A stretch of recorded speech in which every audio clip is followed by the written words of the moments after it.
Çin'in Nazi kamplarındaki kurbanları anma ve Çin'i protesto etmek amacıyla Doğu Türkistan gönüllüleri Norveç'in başkenti Oslo'da bir araya geldi.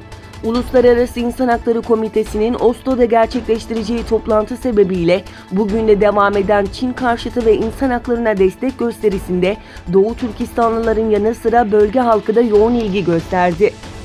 Diğer yandan İstanbul'da faaliyet yürüten Doğu Türkistan Maarif Derneği Başkanı Hidayet Oğuzhan ve beraberindeki heyet, Zeytinburnu Belediye Başkanı Ömer Arısoy'un davetiyle katıldığı iftar programında belediye başkanıyla Doğu Türkistan meselesini, bölgede ikamet eden Uygur Türkleri ve güncel meseleleri istişare etti.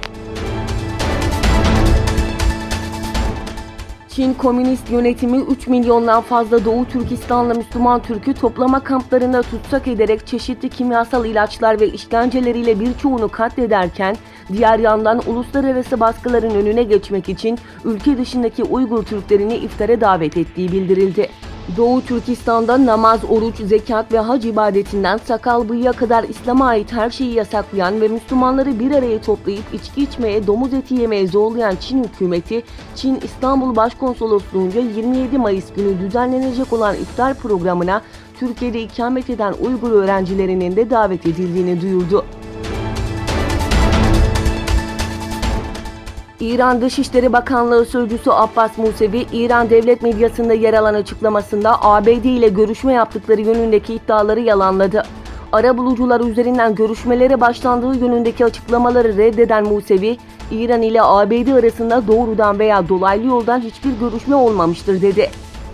ABD'de Donald Trump yönetimi 2015'te imzalanan nükleer anlaşmadan 8 Mayıs 2018'de çekildiğini açıklamıştı. Sonrasında Tahran yönetiminin petrol ihracatını hedef alan yaptırımları uygulamaya koyan ABD, Nisan ayında İran Devrim Muhafızları ordusunu yabancı terör örgütleri listesine almıştı. Avrupa Parlamentosu seçimlerinin resmi olmayan sonuçlarına göre göçmen karşıtı aşırı sağcı partiler ve Yeşillerin oylarında artış, merkez partilerin oylarında düşüş oldu. Avrupa Parlamentosu tarafından seçim sonuçlarına göre yayımlanan öncü tahminler, AB yanlısı partilerin halen parlamentonun 3'ünü oluşturacağını ortaya koysa da popülist partiler ve Yeşillerin önemli ölçüde oylarını arttırdığını gösterdi. Toplam 751 milletvekilinin belirlendiği AP seçimlerinde Avrupa Halk Partisi ilk sırada yer aldı. Rus Kuzey Filosu'na bağlı 3 geminin Kuzey Buz Denizi'nin Norveç ve Rusya arasındaki bölümünü oluşturan Barents Denizi'nde hava savunması tatbikatı yaptıkları bildirildi. Tatbikatta ayrıca yoğun gemi trafiği bölgesinde takım halinde manevra yapma taktiklerinin ve savunmasız gemileri sabotaja karşı koruma eylemlerinin de icra edildiği vurgulandı.